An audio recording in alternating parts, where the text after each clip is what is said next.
Hello guys, welcome to everybody in my video class. I am Atul Sharma. प्यारे बच्चों, प्यारे साथियों, आज की इस क्लास का जो टॉपिक रहेगा, मोस्ट इम्पोर्टेंट टॉपिक है वर्ब भरने के टिप्स।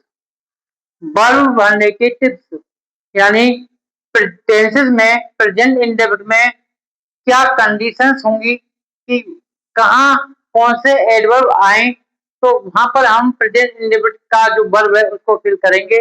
तो आज की इस क्लास का जो टॉपिक रहेगा वो प्रेजेंट इंडेफिनिट टेंस में वर्ब को भरने के टिप्स। प्यारे बच्चों, एग्जाम में 9th या 10th क्लास में टॉपिक होता है, वर्ब को फिल कराने के लिए क्वेश्चन आते हैं। तो आपको ध्यान से सुनना है। जब किसी वाक्य में निम्न एडवर्ब्स यानी क्रिया विशेषण, एडवर्ब का मीनिंग होता है क्रिया विशेषण, दिए हों तो सब्जेक्ट के अकॉर्डिंग, सब्जेक्ट के अनुसार वर्ब की फर्स्ट फॉर्म या फर्स्ट फॉर्म में एस या ईएस जोड़ देते हैं। कुछ एडवर्ब्स जो प्रेजेंट इंडेफिनिट में यूज होते हैं, यदि ये एडवर्ब्स आते हैं तो इन एडवर्ब्स के साथ सब्जेक्ट के अकॉर्डिंग या तो वर्ब की फर्स्ट फॉर्म का प्रयोग होगा या वर्ब की फर्स्ट फॉर्म में एस या ईएस जोड़ा जाएगा। ये एडवर्ब्स हैं always, never, often, usually, daily, everyday, every Sunday, every Monday, ETC.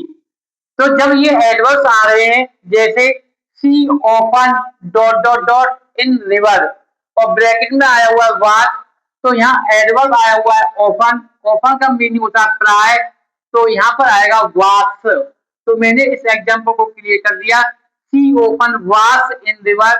तो प्यारे बच्चों, वर्ब्स को भरने के जो टिप्स हैं, जब प्रेजेंट इंडेफिनिट में ये वाले एडवर्ब्स आ रहे हो तब सब्जेक्ट के अकॉर्डिंग या तो वर्ब की फर्स्ट फॉर्म का प्रयोग या वर्ब की फर्स्ट फॉर्म में ऐसे ये जोड़ा जाता है।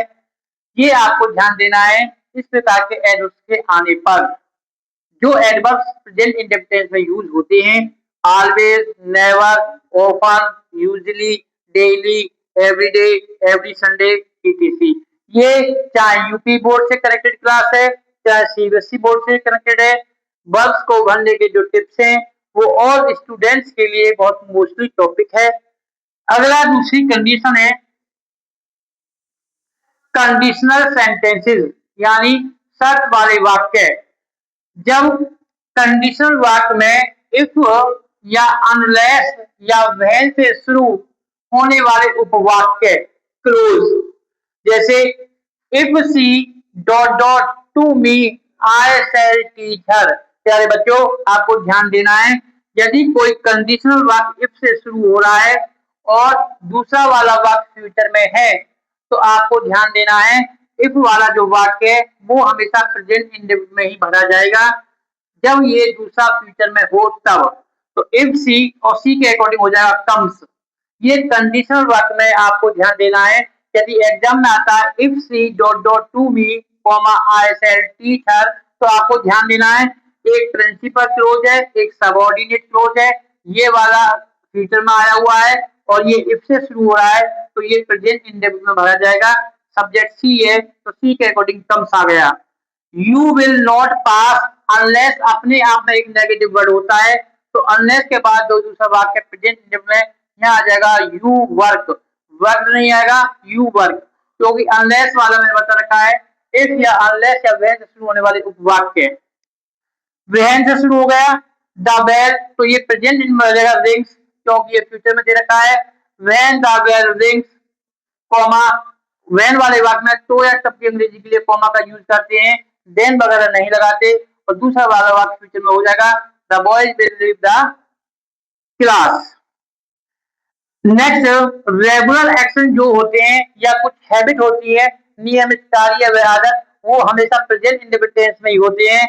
डॉग्स बार्क, कुत्ते भौंका करते हैं। The sun rises in the east, सूर्य पूर्व में निकलता है। Anu goes to school everyday, रोजाना एवरीडे वर्ड आया हुआ है। तो ऐसे वाक्यों में इस प्रकार का यदि कोई एडवर्ब है या कोई रेगुलर एक्शन है या कोई हैबिट है, तो वो हमेशा प्रेजेंट इंडेफिनिट में ही यूज होती है। तो सब्जेक्ट के अकॉर्डिंग या तो वर्ब की फर्स्ट फॉर्म या वर्ब के फर्स्ट में एस एरियस जोड़ते हैं। आपको ये ध्यान रखना है, ये वाले एडवर्ब्स हमेशा प्रेजेंट इंडेफिनिट में यूज किए जाते हैं। तो आज की क्लास में वर्ब को फिल करने के टिप्स ओनली प्रेजेंट इंडेफिनिट में आपको क्लियर किए गए। प्यारे बच्चों, all class students in video को वॉच करें ताकि हर एक टॉपिक बहुत इंपॉर्टेंट है। Thank you, have a nice day.